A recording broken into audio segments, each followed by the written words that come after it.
আসসালামু আলাইকুম viewers, college computer একাডেমির পক্ষ থেকে আপনাদের জানাই স্বাগতম। কম্পিউটার অফিস অ্যাপ্লিকেশন কোর্সের 12তম ক্লাসে আজকে আমরা দেখব এমএস ওয়ার্ডে হেডার এবং ফুটার কিভাবে ইনসার্ট করতে হয় এবং বিভিন্ন কাস্টমাইজ করতে হয়।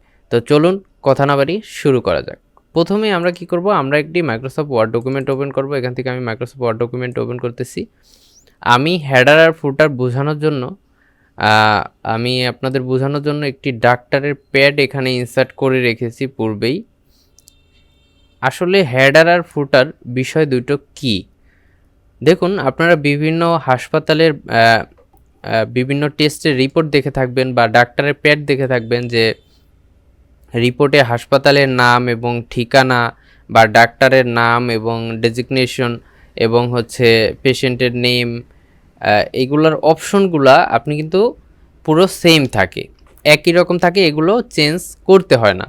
তো এরকমই আপনি হেডার আর ফুটার মানে হচ্ছে আপনি হেডার আর ফুটারের মধ্যে প্রথম পেজে আপনি যেই ডিজাইনটা করবেন ওই ডিজাইনটা আপনি যতগুলো পেজ ক্রিয়েট করবেন ততগুলো পেজে অটোমেটিক চলে যাবে এবং ওটা আর চেঞ্জ করতে পারবেন। কিন্তু এক পেজে চেঞ্জ করলে ওটা পুরো সকল পেজে আপনার ওই ডকুমেন্টের মধ্যে যতগুলো পেজ থাকবে সব পেজে অটোমেটিক পরিবর্তন হয়ে যাবে। যেমন এই যে দেখুন এখানে ডাক্তারের একটা আছে, ডাক্তারের একটা প্যাড আছে। ধরুন আমরা এটাই ডিজাইন করব, এজন্য আমরা প্রথমে যাব ইনসার্টে যাওয়ার পর দেখুন এই যে হেডার আর ফুটার নামে দুইটা অপশন আছে। এখান থেকে আমরা জাস্ট হেডারে ক্লিক করব।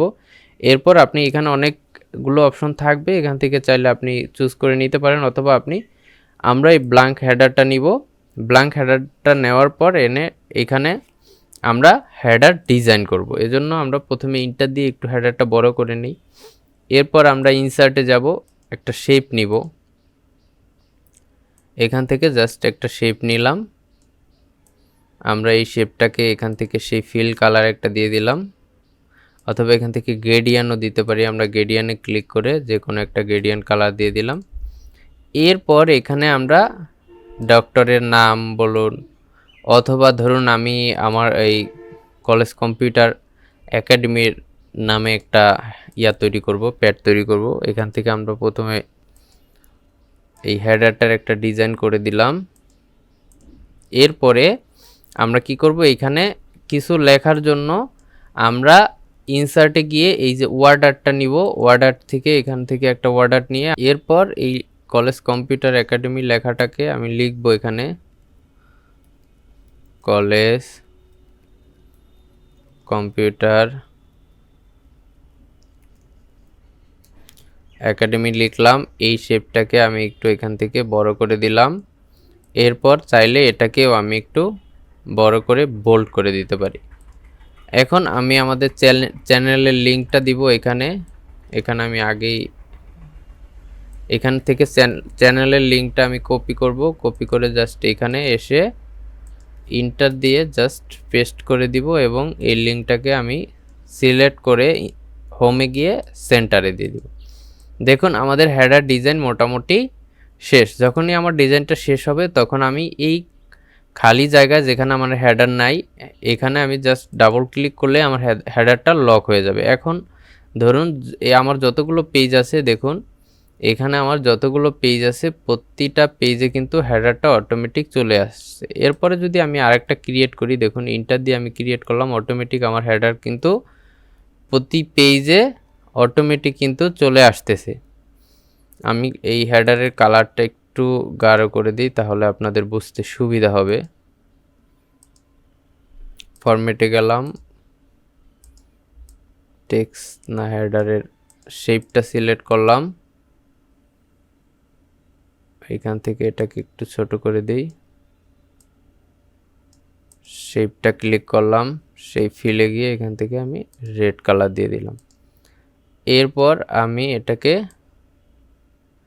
জায়গা মতো বসিয়ে জাস্ট এখান থেকে আমি কিন্তু এই ডিজাইনে গিয়ে এখান থেকে ক্লোজ হেডার দিতে পারি, অথবা এই খালি অংশে ডাবল ক্লিক করলে আমার হেডারটা লক হয়ে যাবে। এরপর দেখুন আমার হেডারটা কিন্তু প্রতিটা পেজে বসে গিয়েছে। এই গেল হেডারের কাজ। এরপর ফুটার কি? ফুটার হচ্ছে আপনি যদি পেজ নাম্বার দিতে চান, অথবা আপনার এই ডকুমেন্টটা কোথায় ক্রিয়েট করা আছে সেটা দিতে চান, সেক্ষেত্রে আপনাকে ফুটার নিতে হবে। আমি ইনসার্টে গেলাম, এখান থেকে ফুটারে ক্লিক করলাম, ব্ল্যাঙ্ক একটা ফুটার নিলাম। এখন আমি এখানে দিব যে আমার এই ডকুমেন্টটা কোন পেজে আছে, কত নাম্বার পেজে আছে, বা এটার পেজ নাম্বার অটো দিতে চাই। আমি যতগুলো পেজ ক্রিয়েট করব সে অটোমেটিক নাম্বার নিয়ে নেবে। এই যে দেখুন এখানে একটা অপশন আছে পেজ নাম্বার, এখান থেকে টপ অফ পেজ অথবা বোতাম অফ পেজ দিয়ে এখান থেকে আমরা জাস্ট এই অপশনটা ক্লিক করে দিলাম। দেখুন এখানে কিন্তু নাম্বারটা বসে গেছে। অথবা এখান থেকে আমরা চাইলে এই অপশনটাও দিতে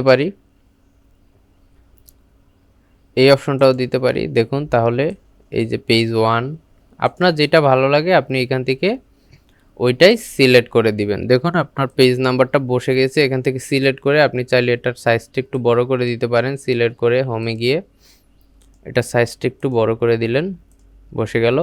এখন আপনি চাচ্ছেন এটার লোকেশন দিতে, আপনার এই ফাইলটা কোন ফোল্ডারের অধীনে আছে। এর জন্য আপনাকে যেতে হবে ডিজাইনে। যখন আপনি ফুটারের অধীনে থাকবেন তখন এখানে ডিজাইন একটা ট্যাব ওপেন হবে, এই ডিজাইন ট্যাবে ক্লিক করবেন। এরপর আপনি যাবেন এই যে কুইক পার্টস অপশনে, এখান থেকে যাবেন ফাইন্ড নামে এই অপশনটায়। ফাইন্ডে যাওয়ার পর এরকম একটি ডায়লগ বক্স ওপেন হবে। এখান থেকে আপনি একটু স্ক্রল করে নিচে আসার পর এই যে ফার্স্ট নেম নামে একটা অপশন আছে, এখানে ক্লিক করবেন। এরপর এখান থেকে ফার্স্ট ক্যাপিটাল অপশনটা দিয়ে এই অপশনটায় টিক দিয়ে জাস্ট ওকেতে ক্লিক করলে আপনার এখানে লোকেশনটা চলে আসবে। এই ফোল্ডারটা কোথায় আছে আপনি এটাকে একটু ছোট করে দিবেন। ছোট করে দিয়ে জাস্ট এটার হোমে গিয়ে এটার অ্যালাইনটা লেফট করে দিবেন। এরপর এটাকে ট্যাব দিয়ে অথবা এই পেজ নাম্বারটা ট্যাব দিয়ে স্পেস দিয়ে সামনে বসিয়ে দিবেন। দেখুন আপনার এই ফাইলটা কোথায় আছে, সি ড্রাইভে user Saiful Islam desktop new folder 3.docx নামে ফোল্ডারটা কিন্তু অটোমেটিক চলে এসেছে। এরপর আপনি ডিজাইনে গিয়ে ক্লোজ হেডার অ্যান্ড ফুটারে ক্লিক করলেই আপনার কাজ শেষ। এখন আপনি যতগুলো পেজে ক্রিয়েট করবেন, দেখুন এখন আমি আসি 6 নম্বর পেজে। এরপরে ইন্টার দিয়ে আমি আরেকটা পেজ তৈরি করলাম। দেখুন অটোমেটিক 7 নাম্বার কিন্তু যুক্ত হয়ে গেছে এবং আমার উপরের ডিজাইনটা চলে আসতেছে। এভাবে কিন্তু বিভিন্ন হাসপাতালে প্যাড ডিজাইন, ডাক্তারের প্যাড ডিজাইন সহ বিভিন্ন ডিজাইন আপনারা খুব সহজেই করতে পারেন।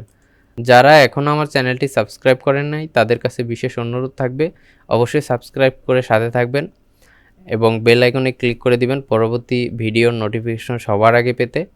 দেখা হচ্ছে পরবর্তী কোনো ভিডিওতে, ততক্ষণ সাথেই থাকুন, সুস্থ থাকুন, ভালো থাকুন। আসসালামু আলাইকুম।